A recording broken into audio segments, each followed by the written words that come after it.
왜 왕이 어린 나귀를 겸손하게 타고 오시는지, 그분의 참뜻이 무엇인지를 알아야 진정한 환영도 감사도 할 수 있습니다. 예수님을 환영했던 그 많던 무리들이 예수님을 죽이는 데 동참하고 하나님의 구원에 대한 의미를 헤아리지 못하고 말씀의 의미를 깨닫지 못함으로 일이 터진 것입니다. 나의 죄, 우리의 죄를 위한 하나님의 아픔과 예수님의 처절한 부르짖음과 골고다 언덕을 올라가신, 그리고 끝내 십자가상에서 엘리 엘리 라마 사박다니, 나의 하나님 어찌하여 나를 버리시나이까 라고 외치셨던 절규를 우리는 기억해야 합니다. 그 절규는 내가 해야 했고, 그 십자가는 내가 져야 했고, 형벌과 저주를 내가 담당해야 했는데, 하나님의 그 사랑이, 예수님의 그 순종과 사랑으로 이 땅에 오시고 죽으심으로, 죽기까지 낮아지심으로 우리를 대신해 주셨음을 기억해야 합니다.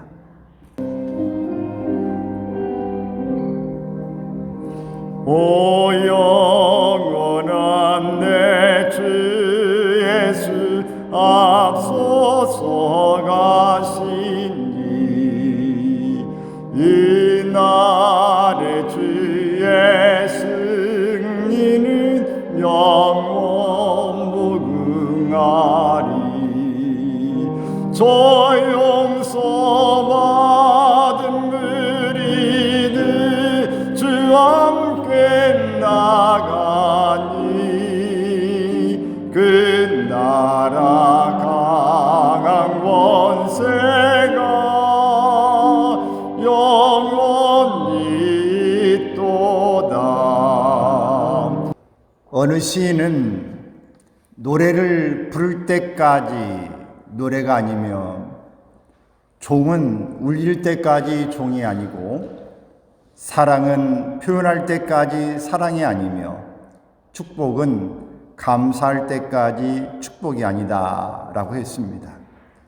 감사한다고 당장 환경이 바뀌는 것은 아닙니다.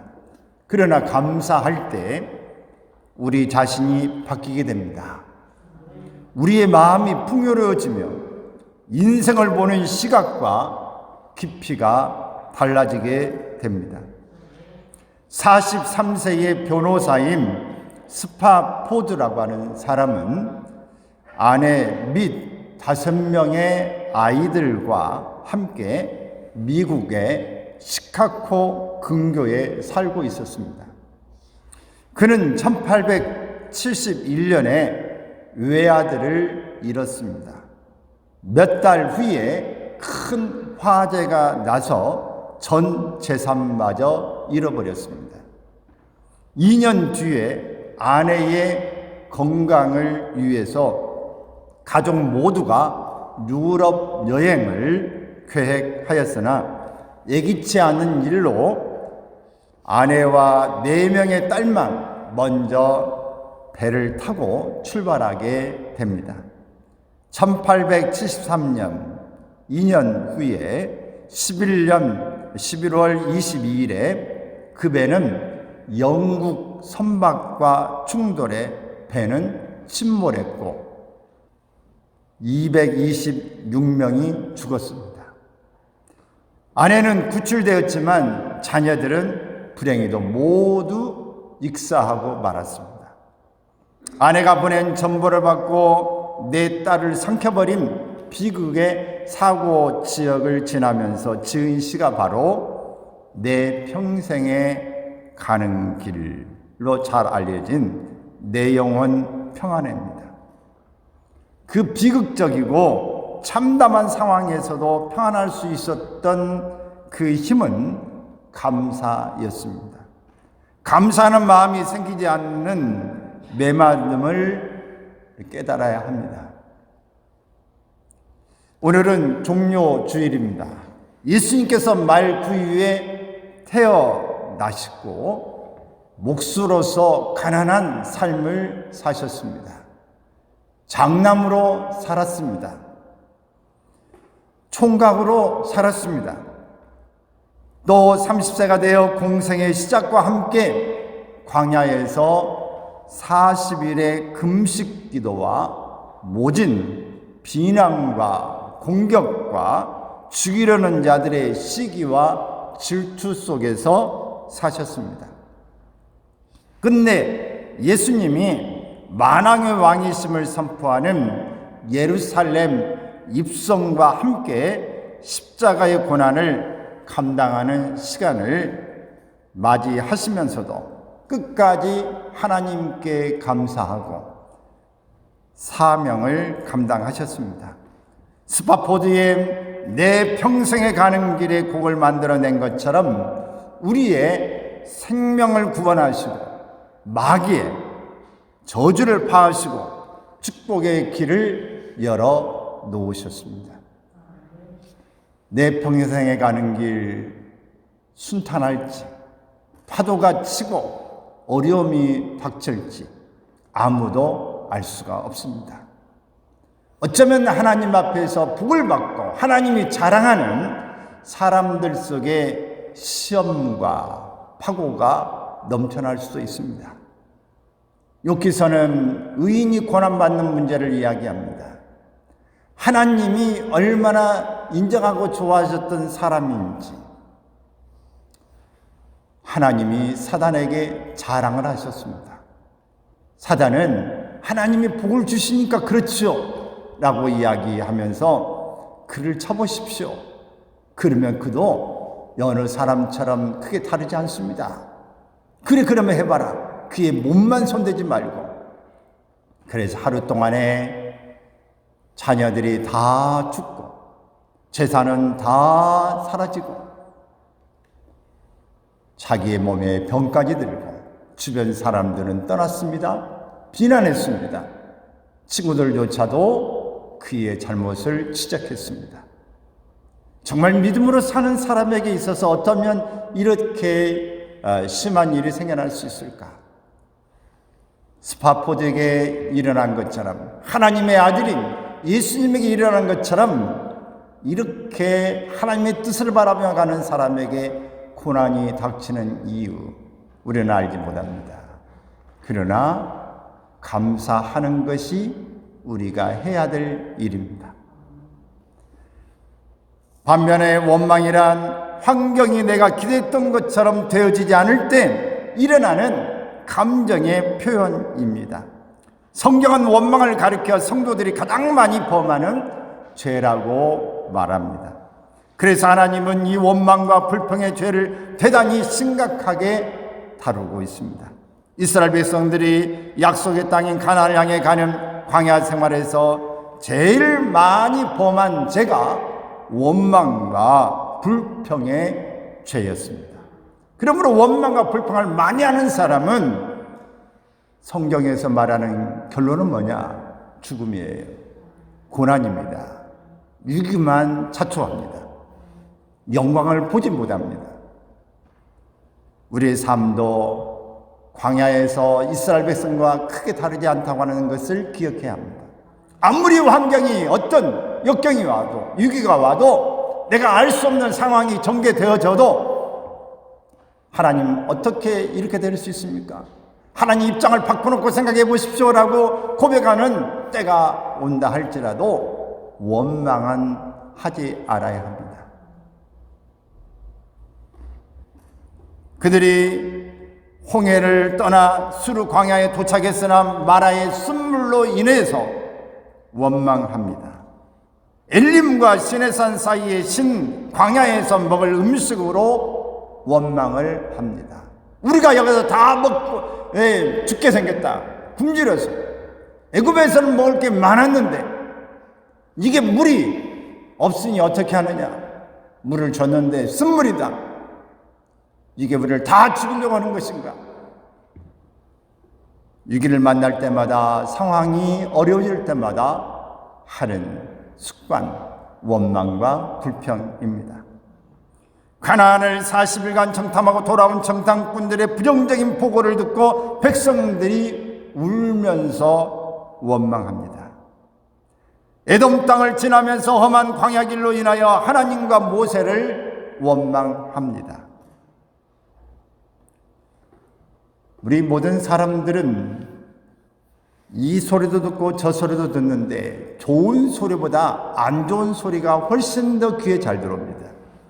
칭찬하는 소리보다 그 사람의 단점을 지적하는 그 소리가 훨씬 더 우리 속에 잘 들어와요. 그리고 오래도록 기억합니다. 그리고 그것을 옮겨 퍼뜨리는데 아주 빠릅니다. 사도 바울은 이스라엘 백성의 원망의 역사를 제시하면서 고린도전서 10장 10절에 이렇게 고백합니다. 읽습니다. 그들 가운데 어떤 사람들이 원망하다가 멸망시키는 자에게 멸망하였나니 너희는 그들과 같이 원망하지 말라. 그들과 같이 원망하지 말라고 경고하고 있습니다. 그러면 왜 이스라엘 백성이 원망과 불평을 했는지 우리가 한 번 더 생각해 보겠습니다. 하나님의 은혜에 감사하지 못할 때 원망하게 됩니다. 이스라엘 백성들은 과거 애굽의 노예 생활에서 출애굽하게 하신 하나님의 은혜를 감사하지 못했습니다. 그들이 홍해의 죽음 앞에서 생명과 보호의 기적을 베풀어 주시던 하나님의 드라마 앞에서 감사하지 못했습니다. 광야 생활의 굶주림의 위기 앞에서 만나와 메추라기를 공급해 주신 하나님께 감사하지 못했습니다. 물이 없어 고통받는 현장에서 반석으로부터 물을 내어 마시게 하신 하나님의 은혜 앞에 감사하지 못했습니다. 감사는 아무것도 없는 것에서 시작해서 우리에게 어떤 상황이 펼쳐지든지 그것에 감사하는 것입니다.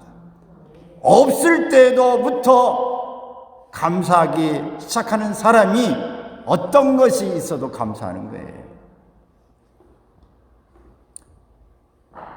이렇게 감사하기 시작한 사람은 옷 한 벌을 주셔도 감사하고 밥 한 끼를 주셔도 감사하고 숨 쉬는 공기만 있어도 감사하고 따뜻한 햇빛을 봐도 감사하고 아름다운 자연을 봐도 감사하고 이 모두가 다 감사의 조건입니다.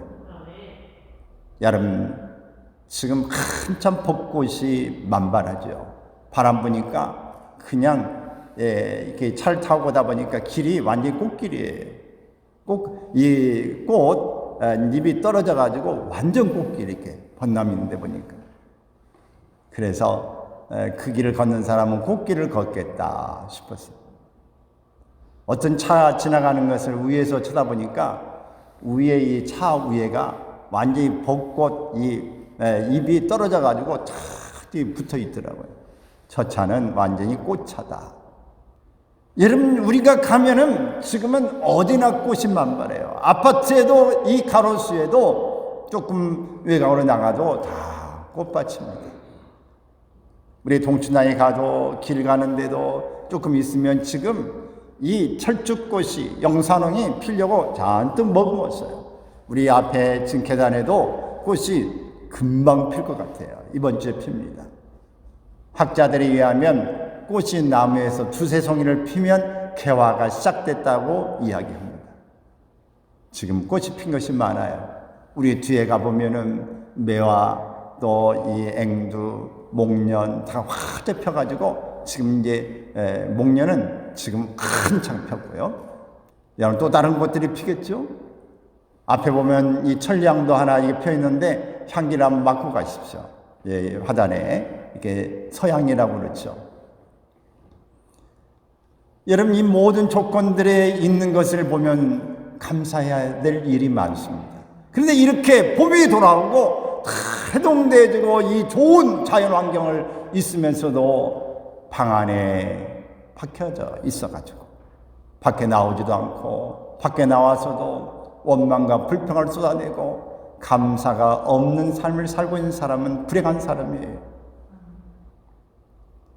여러분 우리 모두가 다 어떤 상황에서도 감사를 행할 수 있기를 바랍니다.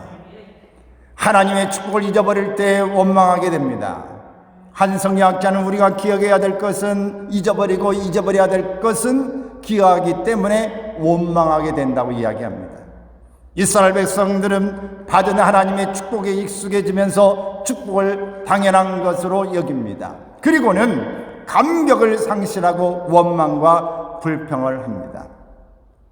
성경의 만나 사건을 한번 들여다보면 처음 굶주린 백성들에게 만나를 주셨을 때에 그들은 이렇게 고백합니다. 꿀 섞은 과자의 맛이다. 출애굽기 16장 31절에서 감격했습니다. 그러나 만나를 계속 먹으니까 기름 섞은 과자 맛이라고 민수기 11장 8절에서 말합니다. 나중에는 민수기 21장 5절에 보면 이 하찮은 음식을 싫어한다고 원망하고 있습니다. 여러분 어떻습니까? 어디 식당 가서 안 먹은 음식 먹으면 정말 이 맛, 정말 이런 표현은 별로 좋지 않은데 죽여준다. 이 정말 기가 막히다. 이거 다 좋은 말 아니에요. 기가 막히고 우리의 기가 흐려야 되는 기가 막히고 죽여주고 이거 이렇게 표현하면 안 되는데 말이죠. 정말 너무너무 환상적이다. 맛이 막 이랬는데 몇 번 가서 먹으니까 맛이 달라진 것 같아. 예전 처음에 맛이 아니네. 나중에는 질린다. 그거 다른 음식 먹으러 가자. 그거 이제는 그냥 별로야. 우리에게 있어서 일상생활에 주어진 감사가 감격이 처음에는 컸는데 일상화되어지면 감사가 우리에게 정말 놀라운 축복이 하찮은 것으로 변해지고 맙니다. 그래서 하나님은 가끔가다 우리에게 충격요법을 주시는 거예요. 입이 아파서 먹지 못하게 하시고 배가 아파서 먹지 못하게 하시고 우리의 이 건강을 좀 주저앉혀서 움직이지 못하게 하시고 우리에게 이 자녀들이 어떤 데는 아프게 하시고 어떤 데는 직장을 좀 잃어버리게 하시고 그러면서 일하는 게 얼마나 행복한가, 자녀가 건강한 게 얼마나 행복한가, 내가 움직일 수 있는 게 얼마나 행복한가, 이 국 한 그릇, 이 밥 한 그릇, 이 숟가락 하나 들고 먹을 수 있는 게 얼마나 행복한가, 이빨이 아프면서 귀가 아프고 머리가 아프면서 이렇게 말짱한 게 얼마나 행복한가를 느끼게 하시는 거예요. 그러면서 다시 한번 감사를 찾아가게 하시는 하나님의 은혜가 있어요. 그래서 고난은 우리에게 있어서 변장된 축복이라는 말을 하기도 하는 것입니다.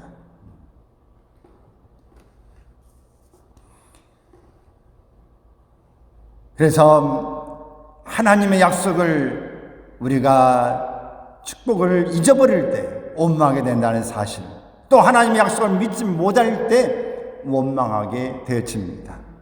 하나님은 약속을 이루시는 분이십니다. 하나님은 인생 아니시기 때문에 시간하지 않습니다. 아브라함은 하나님의 약속의 말씀을 믿고 인내하여 번성하는 축복을 받았다고 히브리서 6장 14절 15절에서 말씀하고 있습니다. 하나님은 이스라엘의 부족함에도 불구하고 약속을 신실하게 이루어 주셨습니다. 하나님은 어제나 오늘이나 영원토록 동일하신 분이십니다. 할렐루야. 원망과 불평은 하나님의 약속을 신뢰하지 못하는 불신앙이고 하나님의 인격에 대한 불신입니다. 약속의 땅인 가나안으로 인도하신 하나님을 믿지 못할 때 원망은 생기는 것입니다. 여러분, 우리가 하나님이 약속하시고 하나님이 우리에게 감동하시고 그랬다면 믿으십시오. 환경이 바뀌어지고 어떤 상황이 우리에게 불안하고 유태한다 할지라도 믿으시기 바랍니다. 하나님을 신뢰함이 우리에게 있어야 합니다.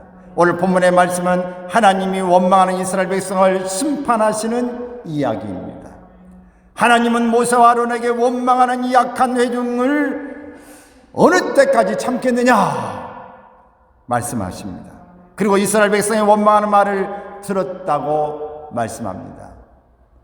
이 말은 참 놀라운 말씀이고 이 말은 우리에게 경고 말씀이고 위기감을 갖게 하는 그런 내용입니다. 어떤 말씀이신가? 너희 말이 내 귀에 들린 대로 내가 너희에게 행하리라. 이 말을요, 조금만 더 곱씹어보고 조금만 더 집중하여 보면은 정말 무서운 말씀이에요. 너희 말이 내 귀에 들린 대로 내가 그대로 행하리라. 하나님이 축복하셔. 하나님 이루셔. 하나님 반드시 하나님 좋은 거 주셔. 이렇게 말하면은 하나님 그 이야기를 듣고 그래도 이루어 주신다는 거예요. 근데 안 돼. 될 리가 없어. 안 될 것 같아. 병들 것 같아. 나 금방 죽을 것 같아. 이런 사람 하나님이 그대로 들으시고 이루시면 어떻게 하겠어요? 무서운 말씀이에요. 그래, 말은 씨앗이고 말은 생명이에요. 말은 열매로 맺혀지는 거예요. 여러분, 반드시 여러분 입에서 여러분의 말이 귀에 들릴 때에 부정적인 말은 하나님 취소합니다. 하나님 잘못했습니다. 아니에요. 이 말이 아니고 그런 뜻이 아니고 이런 말입니다. 수정하시고 변경하시고 이렇게 하나님 앞에서 다시 한번 말씀을 구하기를 바랍니다. 낱말은 새가 듣고 반말은 쥐가 듣는데 하나님이 쥐와 새보다 못하신 분이 아니세요. 하나님은 다 듣고 계세요.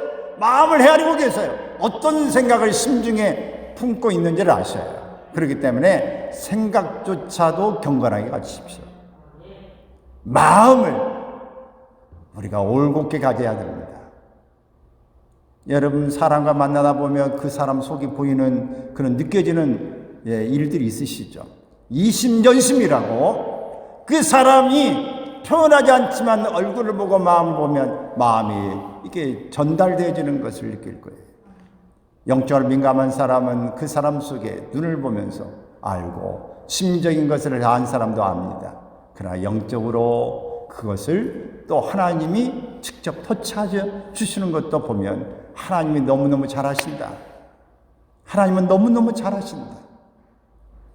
그러므로 여러분 생각이 어떠한가를 여러분 점검하시고 여러분 입에서 나오는 말이 고상한 말, 은혜로운 말, 소금을 치듯 여러분 정결한 말이 되어지기를 바랍니다. 하나님의 심판이 무엇인지를 우리가 말씀을 통해서 살펴보겠습니다. 먼저는 약속의 땅에 들어가지 못했습니다. 본문 말씀에 보면 민수기 14장 29절에서 30절에 있습니다. 너희 중에서 20세 이상으로서 계수된 자 곧 나를 원망하는 자 전부가 여분네의 아들 갈렙과 눈의 아들 여호수아 외에는 내가 맹세하여 너에게 살게 하리라. 한 땅에 결단코 들어가지 못하리라. 얼마나 무서운 말씀이세요. 20세 이상은 이스라엘 사회에서 성인을 구분짓는 기준입니다. 이들은 애굽에서 노예로서 성장한 사람들입니다. 애굽의 심 앞에서는 비굴하게 굴종했고 하나님이 세우신 지도자에게는 원망하며 하나님에 대해서는 불신앙으로 시험하고 불순종했습니다. 여러분, 다 그런 건 아니에요. 그냥 공사판에서 날일만 이렇게 하는 사람, 그런 분은 공사판에서 들리는 말을 매일 듣고 매일 하기 때문에 우리 말도 일상적으로 그렇게 나와요. 학교 선생님은 맨날 애들에게 가르치고 지시형으로 이렇게 하기 때문에, 지금 선생님들은 그렇게 해서는 물론 안 되기 때문에 과거는 좀 다르겠지만은 밖에 나오면 저분 선생질을 하네. 내한테도 선생질해. 여러분 또 뭐라고 이야기해요? 아이고, 설교하네, 설교. 이거 하면은 그렇게 이야기합니다. 목사는 가르치는 일, 설교하는 일 많으니까 말하면 이게 또 설교하시네. 여러분, 목사 보는 게 아니라 여러분이 어떤 직업을 가지고 있느냐에 따라서 여러분 언행이 그렇게 나와요. 하는 사람은 내내 그렇게 하는 거예요. 어린이를 가르치는 사람은 사람을 대할 때 어린 아이들을 대하듯 그렇게 하는 거예요. 그래서 여러분, 우리가 좀 잘 우리 자신을 돌아볼 줄 아는 일이 필요합니다. 그래서 노예 생활을 이스라엘 사람들이 늘 하던 그런 성인들의 모습이었기 때문에 그들이 하는 것은 권 있는 사람, 시키는 사람 앞에는 굴종하지만 아닌 사람 앞에서는 함부로 원망하고 불평하는 일들이 너무 많았다는 거예요. 직접적인 관계없는 사람에게는 함부로 대하는 일이 이스라엘 백성 가운데 있었던 것입니다. 지난날 가나안 정복을 앞에 두고 시내산에서 실시한 인구조사에 의하면 20세 이상 된 이스라엘 남자는 60만 3,550명이었습니다.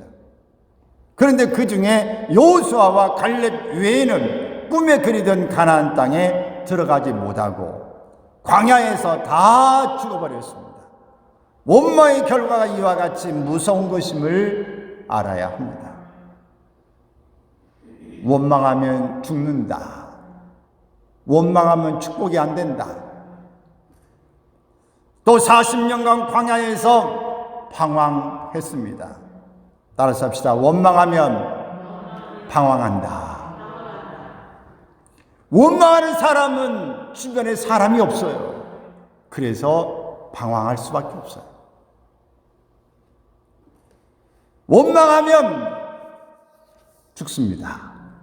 제명에 못 살아요. 본문 33절에 보면은 너희의 자녀들은 너희의 반역한 죄를 지고 너희의 시체가 광야에서 소멸되기까지 40년을 광야에서 방황하는 자가 되리라 말씀합니다. 본문에 나타난 40일은 이스라엘 12지파 대표들이 가나안 땅을 정탐한 날수입니다. 이것은 정탐꾼들에게 있어서는 믿음으로 관찰해야 할 기간이었습니다. 그러나 정탐꾼들은 불신앙으로 부정적인 보고를 함으로써 온 백성을 원망과 불평의 자리로 떨어지게 했습니다. 여러분, 특별히 지도자가 되어지는 사람, 어른이 된 사람은 말이 굉장히 중요하고 그 파급력이 중요하다.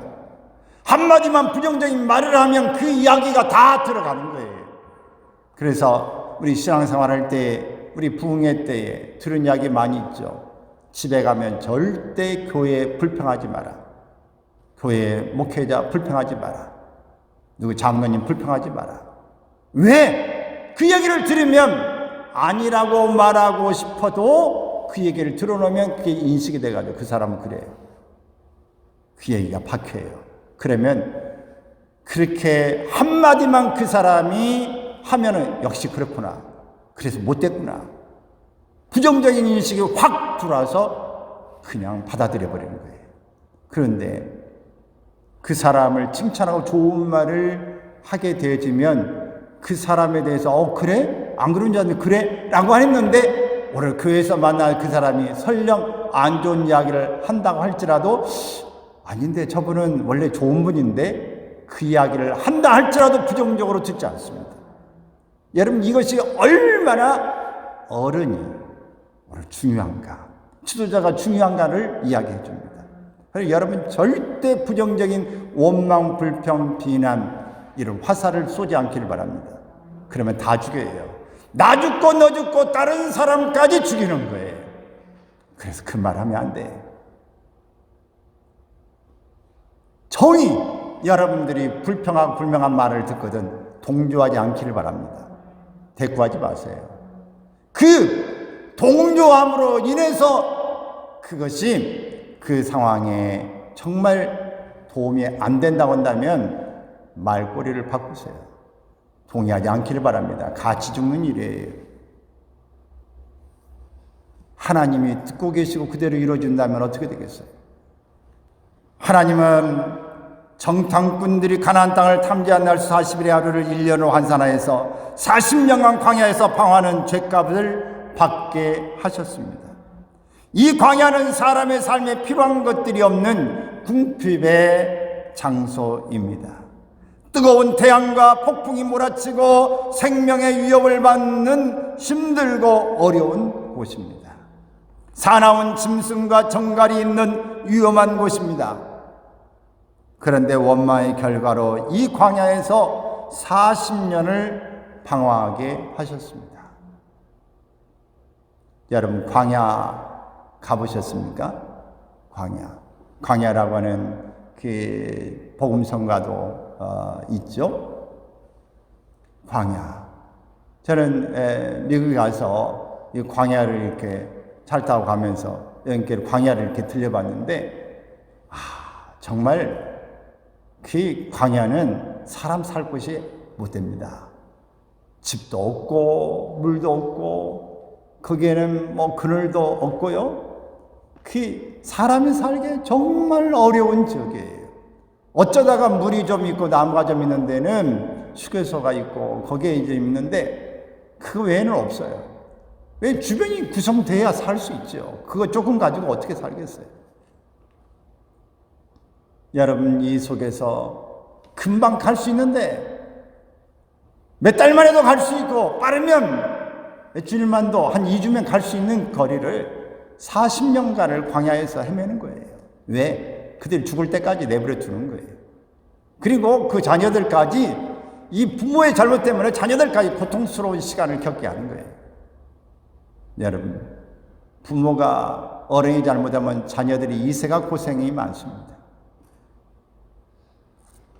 이 원망하고 불평하면 그 속에 헤어나지 못하는 거예요.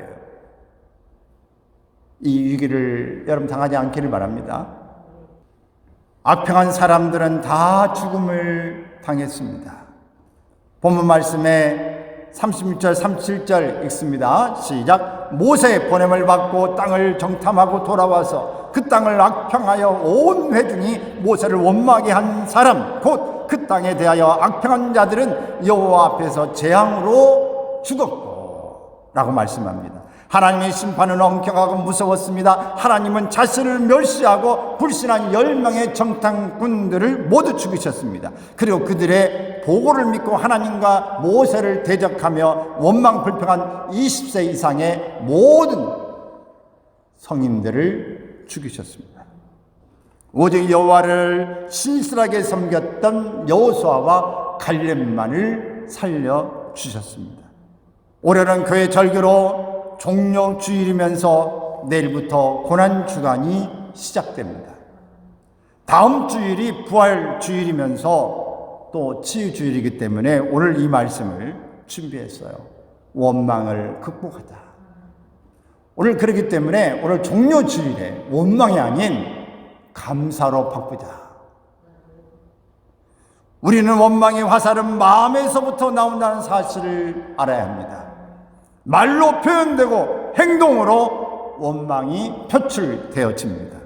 진정한 신앙인의 자세는 하나님의 약속을 믿고 죽음이라도 각오하고 가정의 위기가 닥칠지 모르는 두려움에도 하나님의 뜻에 대한 확신과 믿음을 가지고 두려운 현실을 극복하고 최선을 다해 행동으로 움직였던 지난 주간의 모세의 부모처럼 할 수 있는 것을 했을 때 하나님의 역사가 일어났음을 보았습니다. 우리 또한 오늘과 이번 주간에 해야 할 일이 무엇일까요? 하나님께서 성경에 예언하신 대로 때가 되매 예수님이 약속대로 우리 가운데 오셨습니다. 말씀대로 어린 나귀를 타고 예루살렘에 입성하셨습니다. 왕 되신 분을 환영하고 감사하는 주일, 바로 종려 주일입니다. 종려나무를 손에 들고 옷을 길에 펴고 호산나를 외치는 무리들이 있었습니다. 그러나 진정으로 환영하는 것은 왕이 왜 우리 가운데 오셨는지, 왜 왕이 어린 나귀를 겸손하게 타고 오시는지, 그분의 참뜻이 무엇인지를 알아야 진정한 환영도 감사도 할 수 있습니다. 예수님을 환영했던 그 많던 무리들이 예수님을 죽이는 데 동참하고 하나님의 구원에 대한 의미를 헤아리지 못하고 말씀의 의미를 깨닫지 못함으로 일이 터진 것입니다. 나의 죄, 우리의 죄를 위한 하나님의 아픔과 예수님의 처절한 부르짖음과 골고다 언덕을 올라가신, 그리고 끝내 십자가상에서 엘리 엘리 나마 사박다니, 나의 하나님 어찌하여 나를 버리시나이까 라고 외치셨던 절규를 우리는 기억해야 합니다. 그 절규는 내가 해야 했고, 그 십자가는 내가 져야 했고, 형벌과 저주를 내가 담당해야 했는데 하나님의 그 사랑이 예수님의 그 순종과 사랑으로 이 땅에 오시고 죽으심으로 죽기까지 낮아지심으로 우리를 대신해 주셨음을 기억해야 합니다. 나귀를 타고 오신 예수님을 감사함으로 환영하고 예수님의 고통과 희생을 통해 그 사랑을 묵상하고 철저한 회개와 사랑과 헌신을 다짐해야 합니다. 그분의 말씀과 행동을 하나하나 되새겨보는 주간이 되어지기를 바랍니다. 이것은 우리의 병들고 약한 신앙, 즉 영적인 세균이 들어와 있고 영적인 바이러스가 들어와서 감염되어져 있는 우리의 몸, 온갖 인스턴트 식품을 먹는 것처럼 우리의 달콤하고 유혹하는 그 말들과 모습들을 눈으로 보고 귀로 듣고 마음에 다 담아두었던 이런 독성들이 우리의 몸에 영적인 것들을 빼고 육의 사람으로 그렇게 바꿔놓았던 이 모든 독성을 빼내야 합니다. 우리 아니한 신앙을 태도를 새롭게 각성하는 계기가 될 수 있어야 합니다. 사랑하는 여러분, 언어는 생명과 같습니다. 인생의 방향을 결정합니다. 하나님은 우리의 언어를 따라 행하십니다. 비방하는 언어를 삼가시기 바랍니다. 악평하고 원망하는 언어를 중단하십시오. 범사에 감사의 말을 하시기를 바랍니다. 우리가 행복해서 감사한 게 아니라 감사하기 때문에 행복한 것입니다. 모든 일에 감사한 마음을 갖고 지금의 내 자리가 곧 천국이 되어줄 수 있기를 바랍니다. 주님을 묵상하며 찬양으로 고백하고 이번 주간은 가능하면 선한 일을 많이 도모할 수 있기를 주의 이름으로 축원합니다. 주의 음성을 내가 들으니 사랑한단 말일세. 믿는 맘으로 주께 가보니 나를 영접하소서. 내가 맨 이 십자가 앞에 더 가까이 가보니 그새 주의 흘린 봄의 비로소